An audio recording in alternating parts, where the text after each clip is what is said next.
The ship is yours, sir. Thank you, sir. I accept command of the ship. I know all of you are as proud of her as I am. She's the latest in a long line of distinguished ships whose name she bears. She can be an efficient ship, a happy ship. She can maintain the great traditions of her predecessors if all of us will live up to those traditions. She'll be as brave as we are brave, as alert as we are alert. A single seaman on watch may at any time hold her very life in his hands. His alertness may prevent her destruction and win an engagement. So, she's yours, men, as much as she's mine. In a very real sense, the ship is ours. Mr. Grant, set the watch. Aye, sir. Mr. Haynes, you will have the first watch as officer of the deck. Set the watch, first section. Aye, aye, sir. Bosun mate, set the watch, first section. Aye, aye, sir.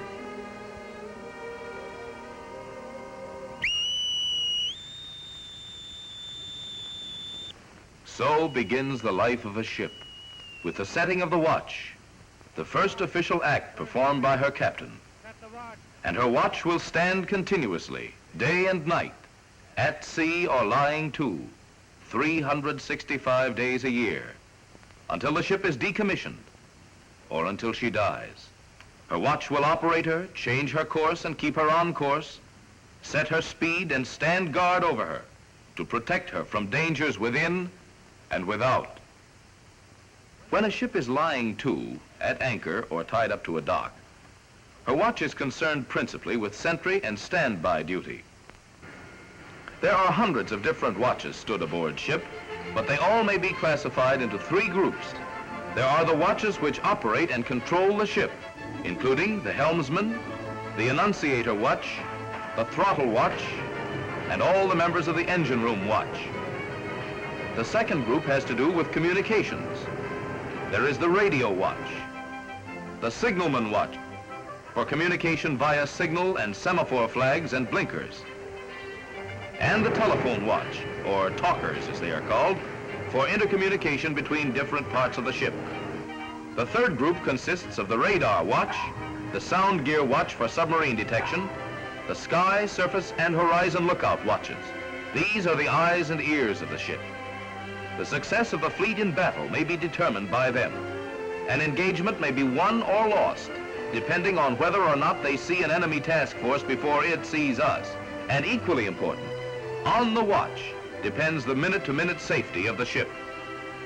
But for the most part, standing watch aboard ship is a matter of keeping alert despite the long, dull hours of waiting. Knowing how to use your eyes against the blackness of the night or the glare of the sun on the water. Before a man stands watch at sea, he has had plenty of training and experience in watch standing, beginning back in his boot camp days, when he first entered the Navy as a recruit.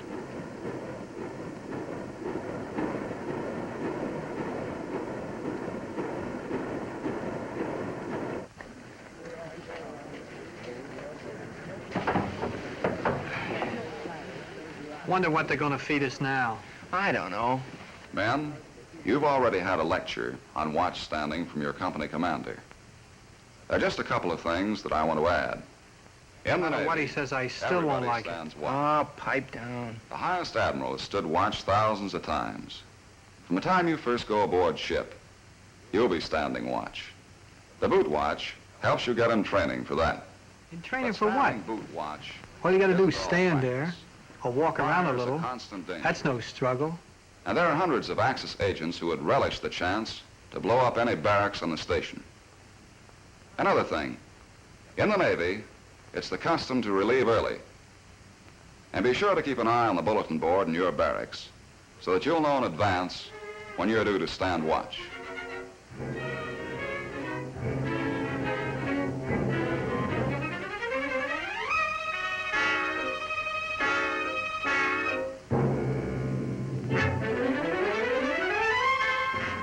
Where the hell have you been? What's 10 minutes? 10 minutes is a long time, Elmer, old boy, as you will shortly discover, this being your first watch. Ready to relieve you. Elmer, you will remember, was the guy that felt watch standing was no struggle. All you gotta do is just stand there or walk around. But at the end of an hour, his feet are like lead, and he's about as alert as Lou Nova after a Joe Louis punch.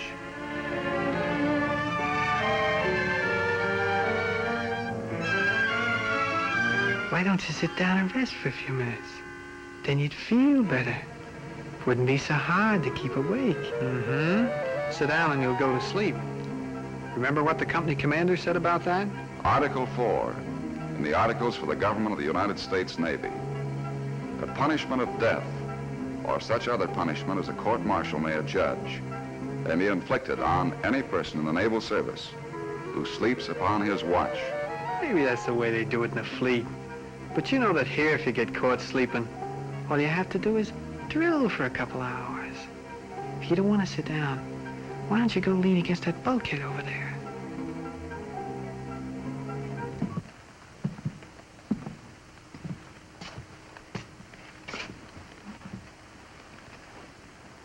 Close your eyes. Give 'em a rest. Relax for a minute. Feels good, don't it? Sure. So good that in a moment, our friend Elmer is feeling no pain. But here comes the petty officer of the guard. And it is doubtful if he will believe that Elmer is just resting his eyes. Front door guard, coming 116 reporting, sir. Carry on. Hey, you dope, wake up!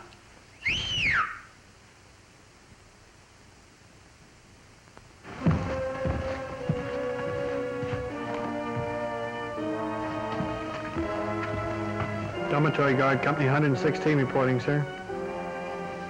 Carry on. Aye, aye, sir.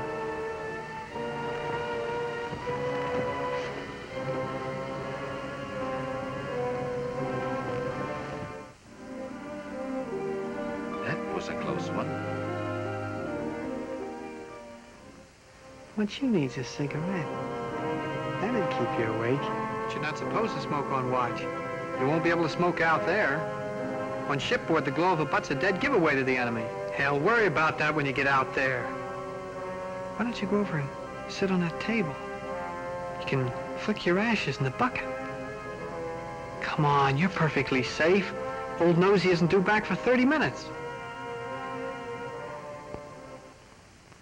But the petty officer of the guard, being of a suspicious nature, decides another call on Elmer might not be amiss.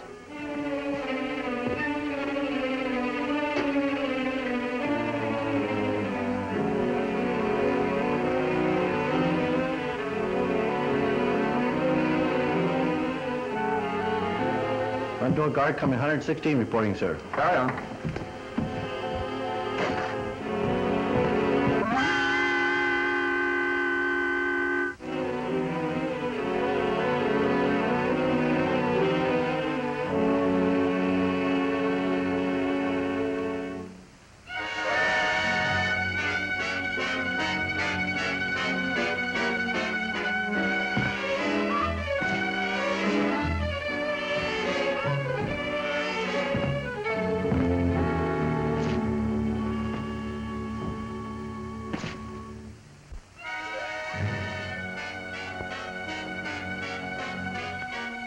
Tough on the feet, eh? You ain't just kidding. What'd they have you drilling for? Smoking on watch, hell, I was only trying to stay awake. But you ain't the only one. It's a hell of a note. How do they expect you to stay awake when they get you up so early? Besides, what good's it do?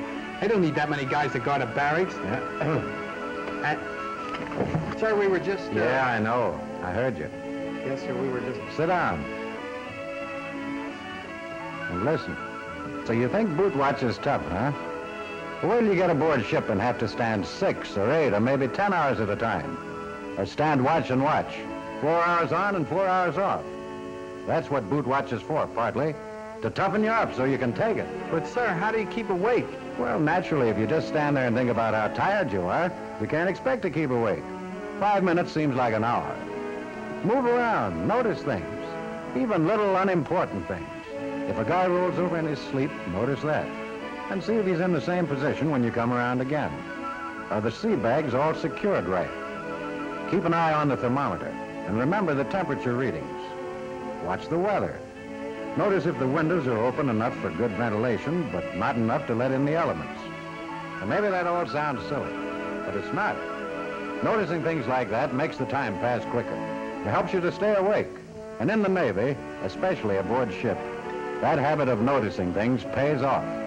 The next time you're on watch, try it out and see if it isn't easier to keep awake. But the next time he has the watch, Elmer has a better idea for keeping awake. He's all in a stupor over Superman. He's so busy watching Superman put out a fire that he hasn't time for the real thing.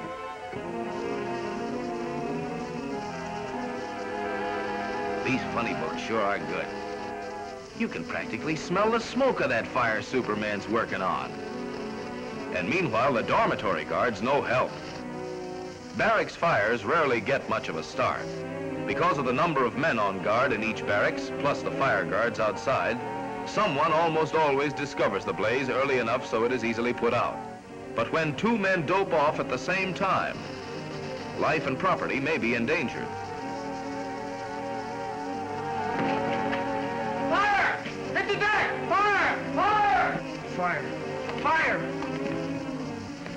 Hit the deck! Fire! Hit the deck!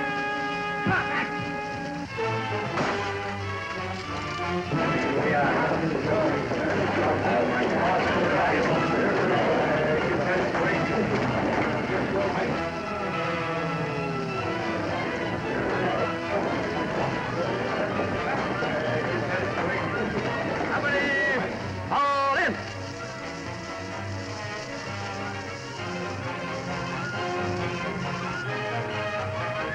All present and accounted for, sir.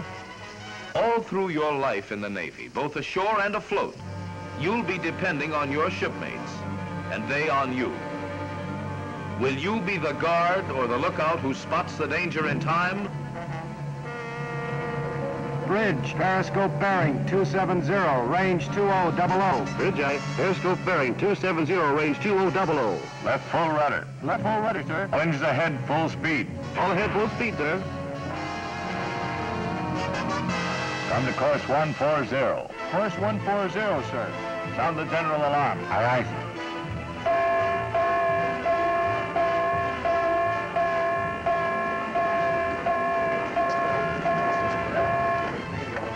Torpedo bearing 340. Torpedo bearing 340, sir. Very well. Left standard rudder. Left standard rudder, sir.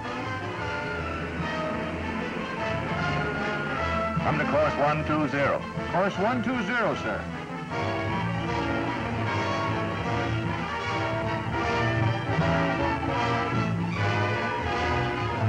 Well done, Mr. Haynes. Stand by for depth charge attack. Aye, aye, sir.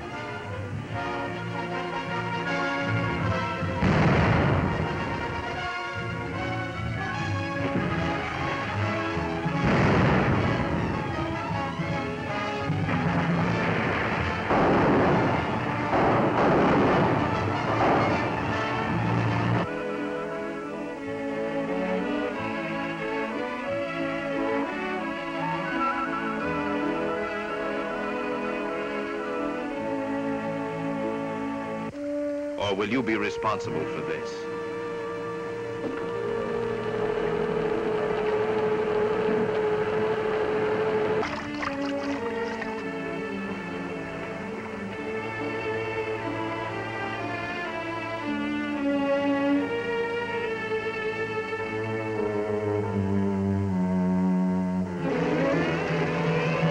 Left full rudder.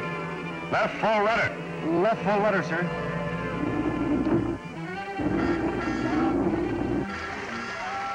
Well, what the hell? You only lost a couple of seconds. What difference can that make? A man may stand watch for weeks or months during which not a single emergency arises. Then he dopes off for just a few seconds. 1 minute, all is well. The next, his ship is sinking. Many of his shipmates are dead or dying, the rest floundering helplessly in the water.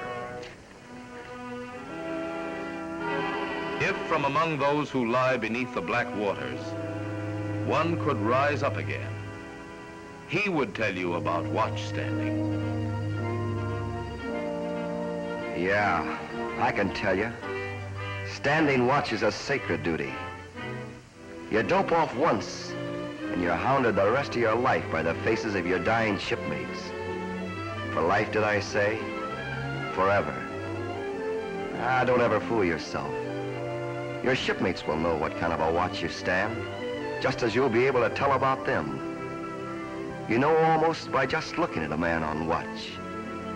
Even back in boot camp you could tell, by the way he looks and acts, whether he's sloppy and daydreams, or snappy and alert, a credit to himself and the Navy. You can tell by the way he sounds off. You can tell by the way he uses his eyes. Yeah, your shipmates will know about you. And at sea, as they lie in their sacks at night, knowing you're on watch, will they have a feeling of safety, knowing you won't dope off, that you'll see danger if it comes, that by your watchfulness they'll wake up alive? I say it again. Standing watch is a sacred duty. Don't ever let your shipmates down, sailor.